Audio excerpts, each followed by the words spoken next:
I'm about to share some game-changing insights that every speech therapist needs to hear. This video has been my most requested and is my speech at the American Speech Language Hearing Association's annual convention, ASHA. I talk about how educators, speech therapists, and parents subtly cause AAC trauma from an AAC user's perspective. First, let's define AAC. AAC in your world may stand for augmentative and quote-unquote alternative communication. However, in mine, it's augmentative and either assistive or adaptive communication.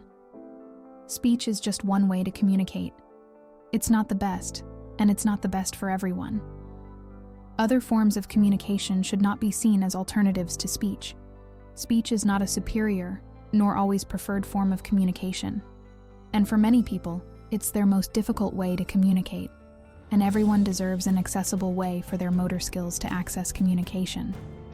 AAC is not just high-tech tablets and apps. It is letterboards, eye gaze devices, pictures, Google Images, PODD books, YouTube videos, adapted sign languages, etc. Social media is a form of mass AAC, in fact. AAC is not a reward for good behavior, nor can it be taken away to use as a punishment for unruly behavior. It doesn't need a reinforcer to use.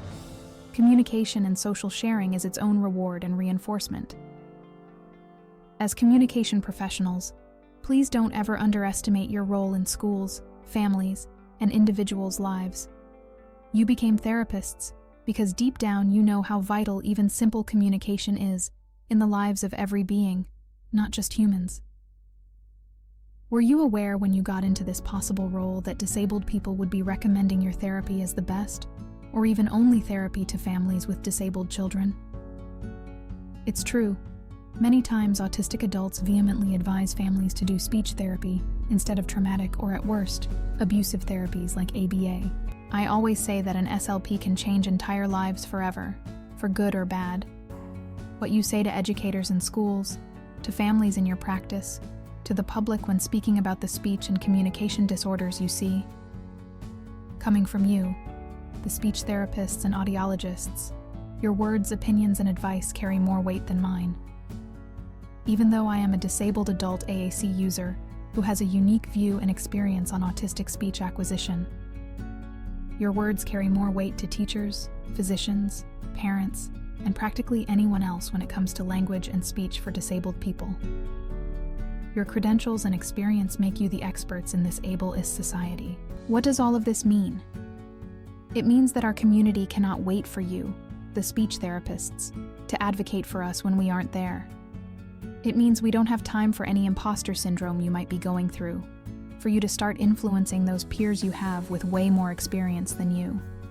It especially means that we are begging for your practices and skills to align with our needs. You are doing that right now by being here, listening to us. And even more important, it means that learning from us and people like your clients should never stop. I am an AAC user that can speak.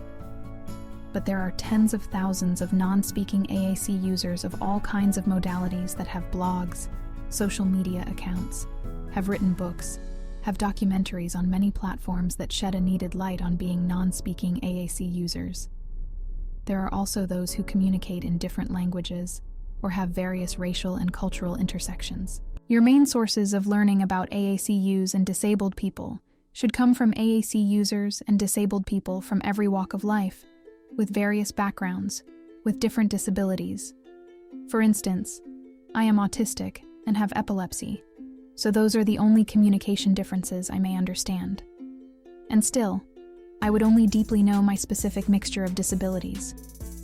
This is why it is important to make learning from very many AAC users.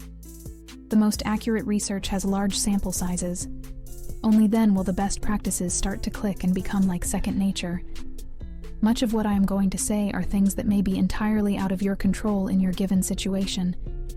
However, this doesn't always mean you won't have control, and as I said above, your advocacy goes a long way. We get more bang for our buck when backed up by someone in your possible role. If you can't manage, supervise, or advocate just yet, realize that having a guiding North Star will still have a huge positive impact on your students, their families, and your colleagues. Let's talk about oralism. Oralism is so pervasive in the education and the neurodivergent community writ large because it's that way in society. So, let's define oralism.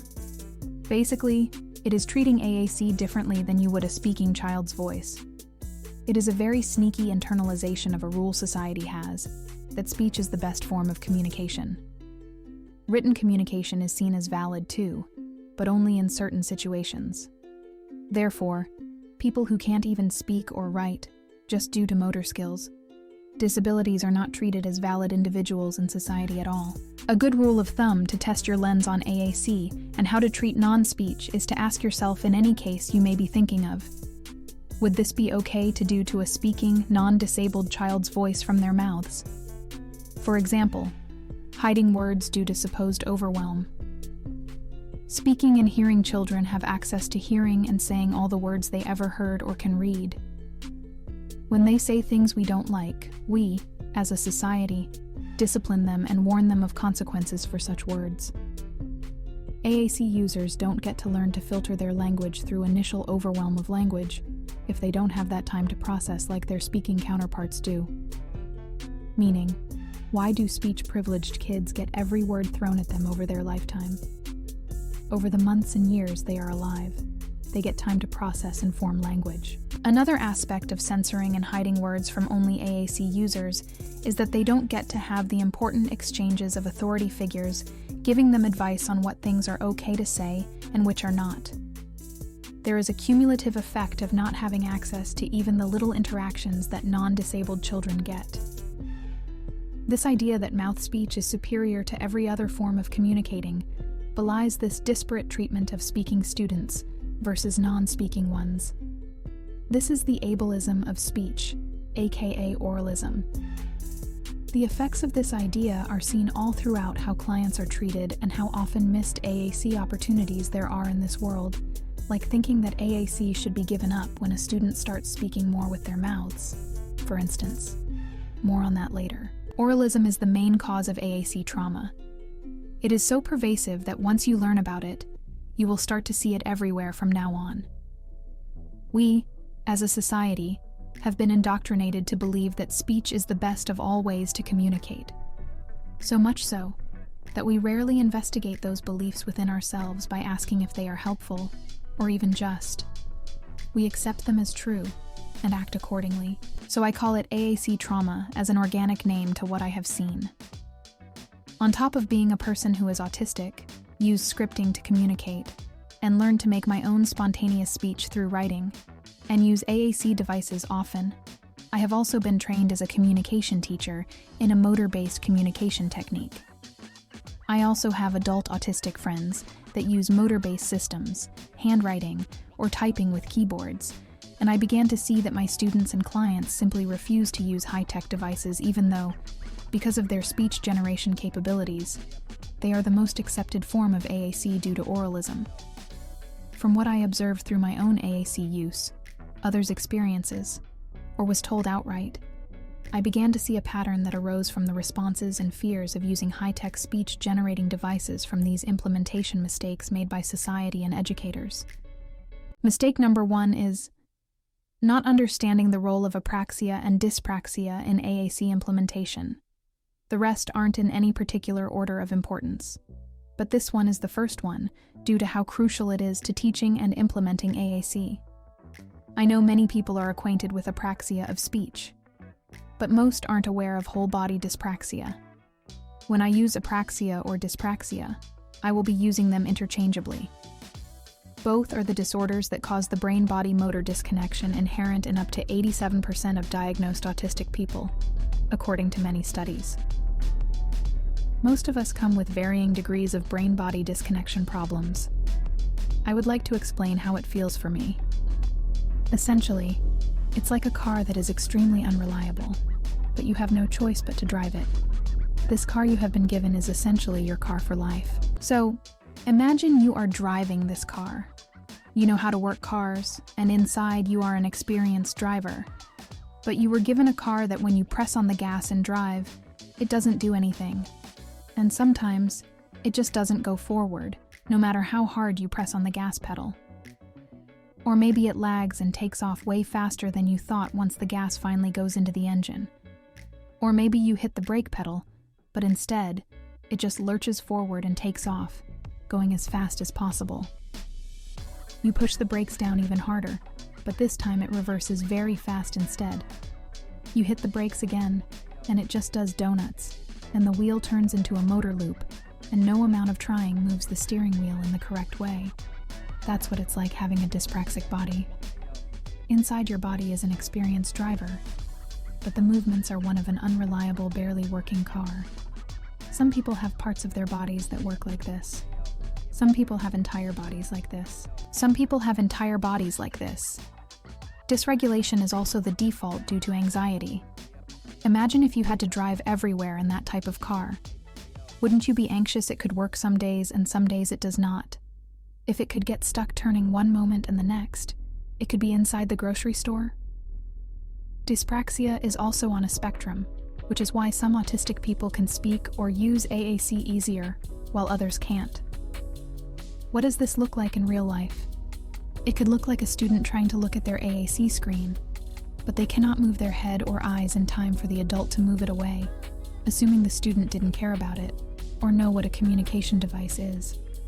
It can look like a student not being able to build a motor map, motor plan, and muscle memory needed to consistently push or point to the exact words or pictures they want, thus making those around them think they don't know or understand what's going on.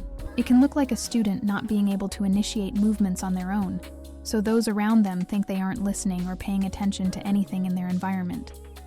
However, a child that can control motor movements can show interest in a book or AAC device. A kid with certain traits of dyspraxia might not be able to. I can't stress enough the cumulative effect this has on would-be fluent AAC communicators. Imagine hearing therapists and parents tell others constantly how you weren't interested in books or a communication device, yet the whole time you just couldn't get your eyes and hands to sync up. But they didn't know that you were just about to get it. People stop reading to you, assuming you don't care about the books because you walked away loudly stimming. Yet, you were listening intently and loved it. The loud stimming is how you best feel all the pictures your brain made from the words the book had. Eventually, everyone stops reading to you. Your language skills lessen, and they blame your cognitive level and disability when actually you have been sequentially and systematically deprived of the same language opportunities as their non-disabled peers. Remember, disabled students have to live up to higher standards like this every day. Non-disabled students don't have to prove their cognition through a disabled body that all those tests aren't meant for, while simultaneously getting less and less access to similar education and communication opportunities. And yet, still somehow having to try to prove cognition is equal to students who have been immersed in the school curriculum of their area, even against the will of the kids who do have access. How often do we hear them complain about how rigorous their curriculum is in general education classes? They also don't get their entire in all caps education careers set on a path that assumes they will never have earning and productive potential, and therefore, no academic potential.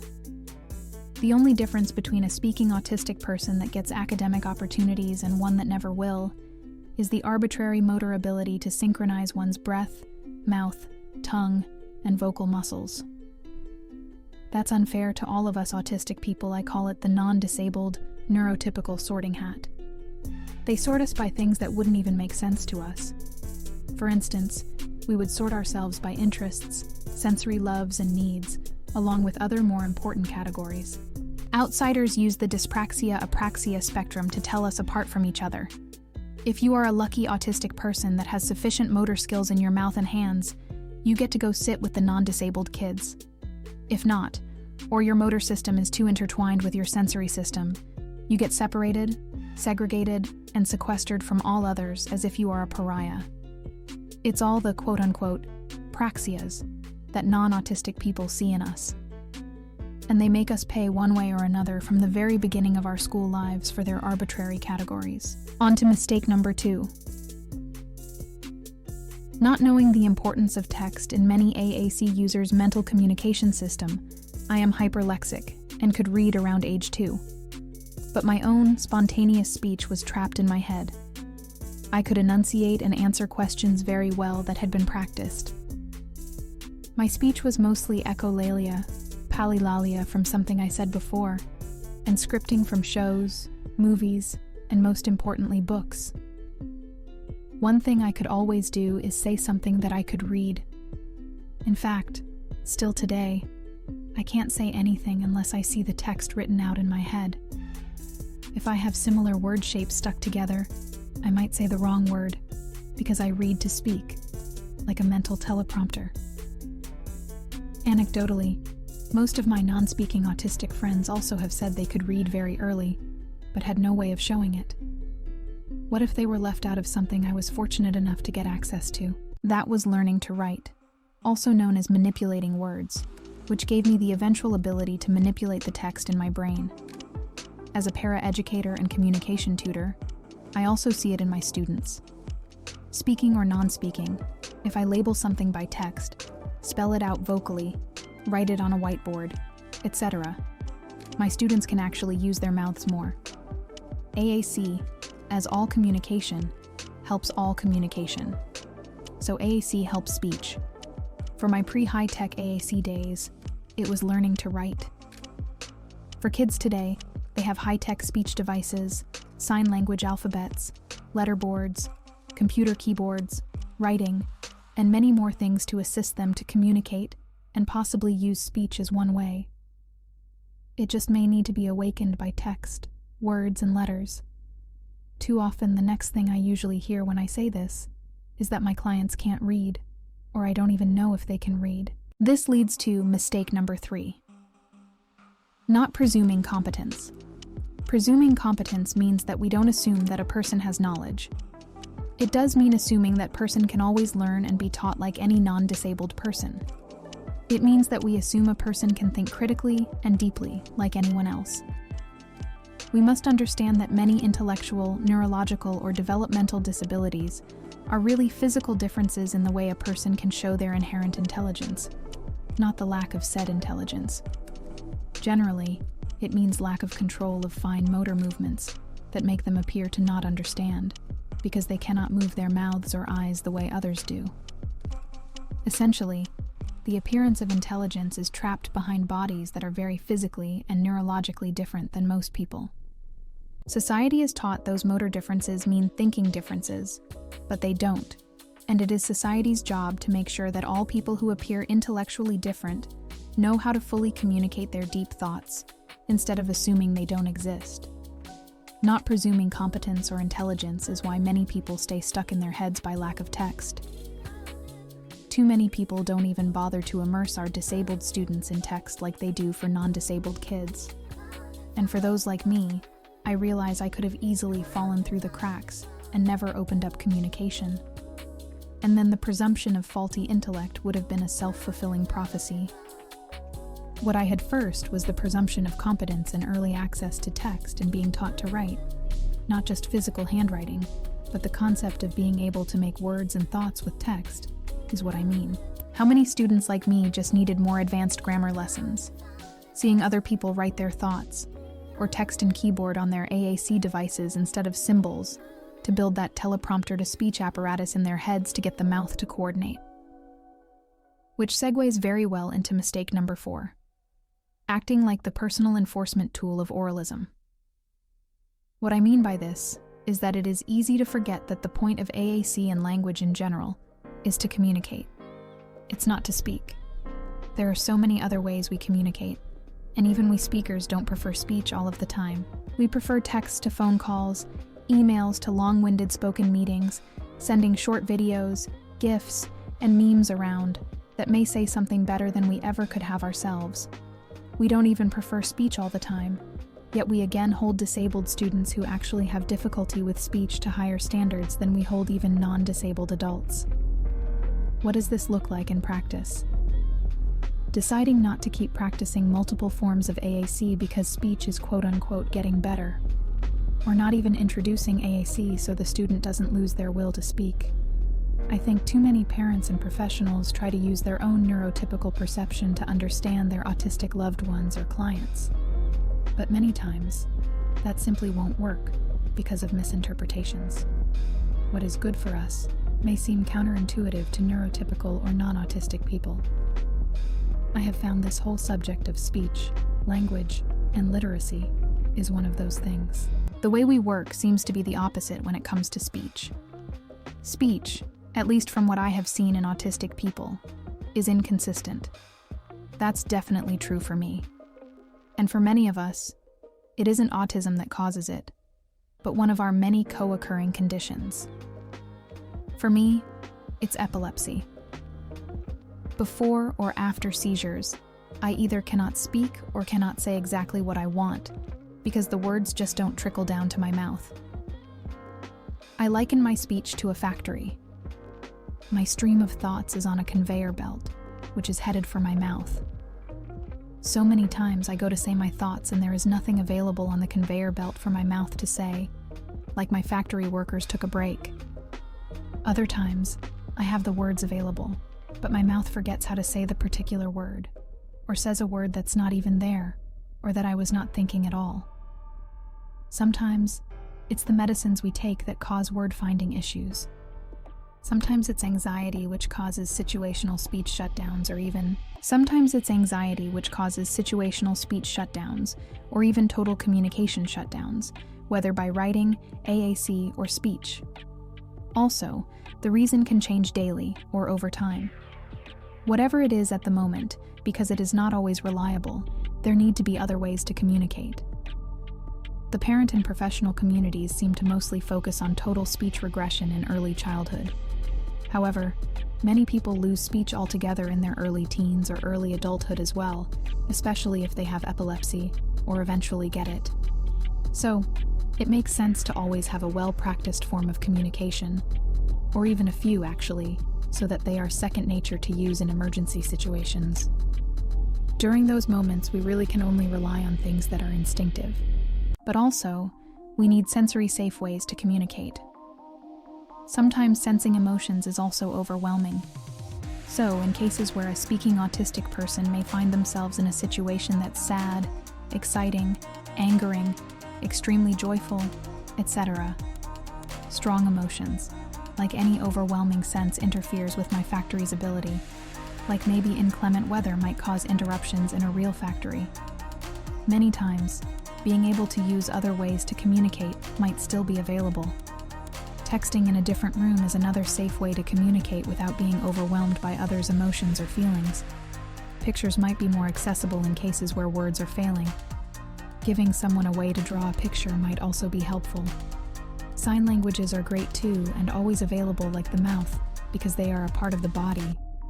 However, due to motor skills issues, they may have to be modified. There are unlimited ways to communicate, and there's no reason speech must be considered the best way. People say, especially parents you encounter, that they don't want a device to be a crutch. That makes no sense because crutches are helpful. They help people be mobile. Other forms of communication are not holding someone back. They are helping them participate in life, much like crutches do. Also, why is it a bad thing that someone may prefer a different form of communication? What if the student feels more comfortable and able to communicate more with a device even if they speak? Why is that such a horrible thing? Maybe that person has found what I did, that I deserve to still have a voice even when it's not working, that I don't have to exhaust myself day in and day out trying to overcome all the sensory issues that mess with my speech, or that my silent seizures, that for a long time I wasn't even aware of, were causing me trouble communicating. And that doesn't have to mean that my words are not important simply because I cannot say them. And that I still have a right to be heard, and it's not some moral failure or character flaw to have trouble communicating by speech just because I can do it sometimes. Which brings me to mistake number 5. Forgetting about the first A in AAC. Augmentative as in to add to communication that's already in existence. If it weren't for AAC, I wouldn't be able to do a lot of things that I can nowadays. One such example is this speech here. There's no way I ever could have been able to make my mouth voice work in this scenario. Not on stage, sure, but I can't even talk on a phone call or in front of new people. Well, I couldn't before. Now I use AAC for phone calls, going to the register when I can't use an app, speaking to my therapist, and many other things my life was shut off to before. I can speak in personal situations, but not all the time. That doesn't mean I should just avoid it. That's what I used to do before AAC. Remember, your students that may have some speech may also need AAC. However hard it is to get them a device, it can be helpful to educate the parents and teachers to plant the seed in their minds. It actually took me feeling so bad and feeling like a failure so long that I opened my eyes to what was actually right in front of me. I have non-speaking friends that use AAC speech generation devices as their only form of full communication. I had known about AAC and letterboard for years. I just never put two and two together that people with fluctuating speech could use anything other than speech. I knew about sign languages and picture cards, but mostly I knew about suffering until my speech worked again. I never thought about using non-speech ways until a podcaster years ago had asked me to be on her podcast, and I said, well, whenever I'm in town, sure. She told me we could do it by phone, and I instantly said no. I didn't use the phone. I didn't answer, nor make calls. Didn't matter whether it was for my kids' schools or home repairs. Everyone that didn't email or text me never got a response. Honestly, it was ruining my life and many relationships. It put my housing at risk more than a few times. But all of the sensory issues I mentioned earlier that affect my speech all hit me together on the phone. But in that moment of telling her no, I felt bad. Bad enough, it made me look for non-speech options to use for that particular podcast. From using it for that reason, I thought, why not all phone calls? I can finally make and receive phone calls, or in person. Now, I don't feel like I have to stay away from people, ever afraid they will talk to me when I am not ready, and I will say something insulting or weird. Many times, just having AAC handy makes me comfortable and confident enough that my mouth words work more than they did before. And even the thought of writing something on AAC helps the factory keep words coming in time. So now, we have to talk about gatekeeping AAC, the mistake that always keeps on giving. It's too hard for humans to get access to multiple ways of communicating, especially in schools. Conversely, it seems to be quite easy for pets to get access to communication. A little story. A couple of years ago, I saw a story about Christina Hunger and her dog, Stella, communicating so well. She had taught Stella to talk using AAC. Once that story made international news, my heart leapt in excitement at what I just knew at the time meant humans were finally going to get access to AAC now. It meant to me that if people could presume competence in dogs, they surely would make the connection that now humans who couldn't talk just needed more access to AAC, more training, more anything actually, just more. Here we are all these years later, and I feel like I am seeing more pets, dogs, cats, even pigs in AAC hashtags, and less humans.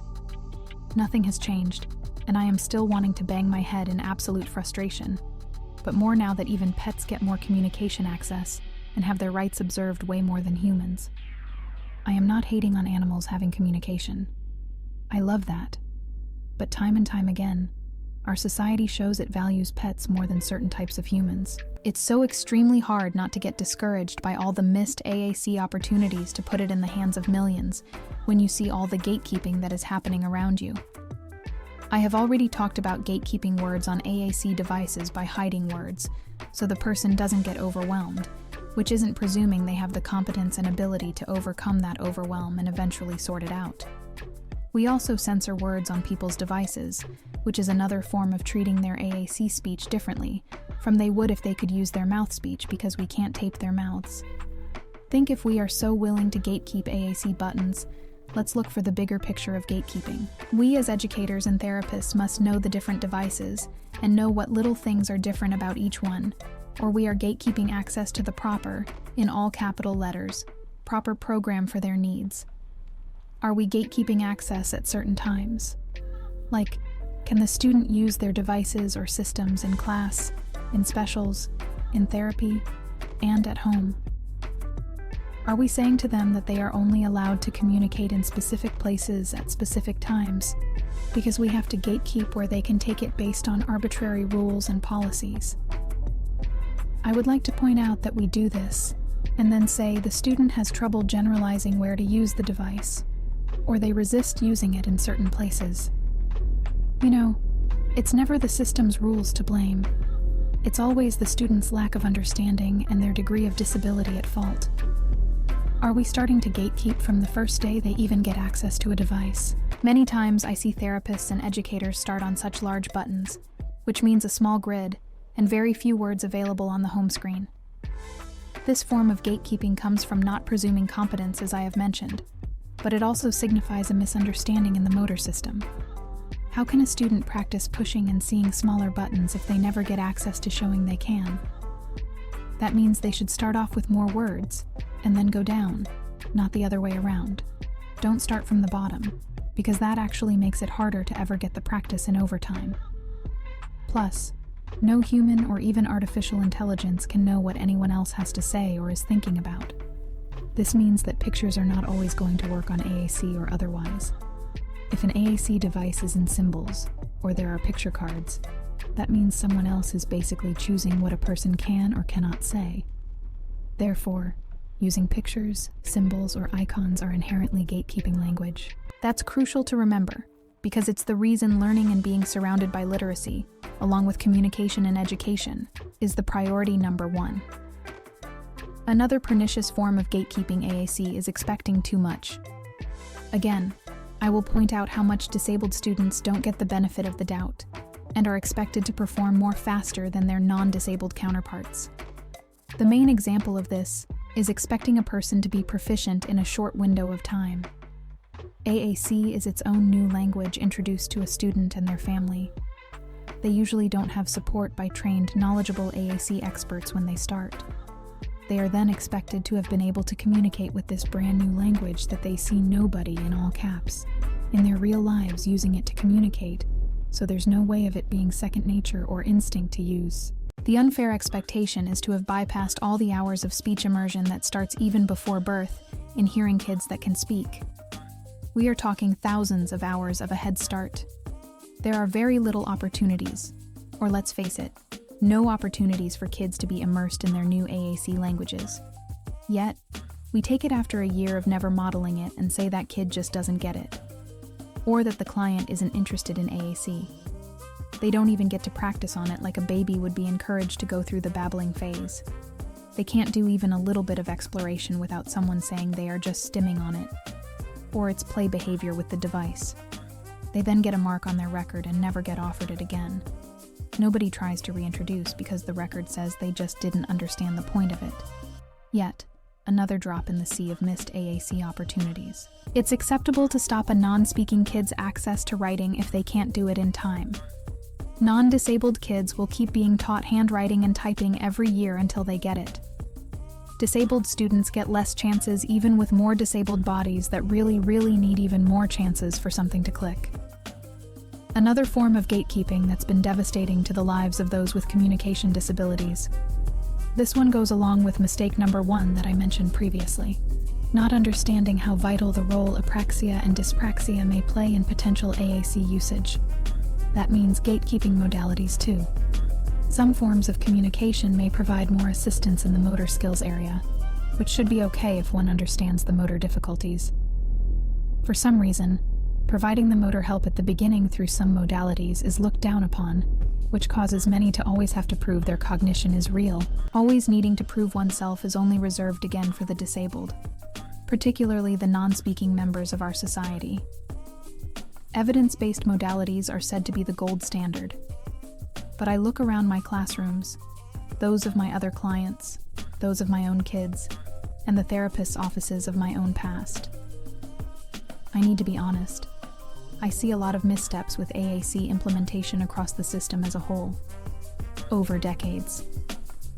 I see SLPs and teachers who don't know much about the various AAC apps, nor know how to model or show a teacher or parent how to model.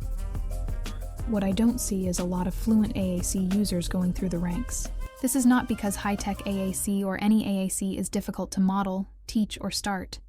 It's because of everything I have discussed today, but also the clinging to evidence-based communication modalities, where the results work best for the evidence instead of the evidence actually being the communication results. I mean, let's pick this apart a little. If we go back to the faulty brain-body connection, how do we know how much our students are able to focus visually? What's the best AAC position for their vision? What about positioning for their shoulders? What do you do when the muscles become too tight to point? Too loose? What kind of prompts are best in specific situations? Why is hand over hand not influencing and over-prompting when it's physically manipulating a person's motor to choose communication for them? Why is that not seen as egregious, but other forms of motor-based techniques that are far less invasive and physically coercive, not accepted as temporary pass-throughs to independent and autonomous communication? I want society to acknowledge, just like many other sciences, that evidence-based practices are necessary, but at the same time can serve as gatekeeping tools of ableism in action. These EBPs are gate-kept in and of themselves anyway. Who can do research? Who can get published? Who are the people who are even getting to the upper echelons of academia to get that far to think of a topic to study? Who are the people that approve the studies? How are subjects recruited and where? Which subjects have the ability to travel or take off of work to come in to conduct research or answer questions, etc.? The point is, too many of y'all are the arbiters of missed AAC opportunities, because you are told a communication method is beneath your sensibilities because of the so-called lack of evidence. I think you should tread lightly and think of who the arbiter is and what even is allowed to become evidence or a practice at all. Who is telling you to gatekeep and what's in it for them? Don't shut down techniques which may become powerful additions to your skill set and improve your clients' lives just because you were told to. You never know. More methodologies and modalities will be accepted and presented as the gold standard one day.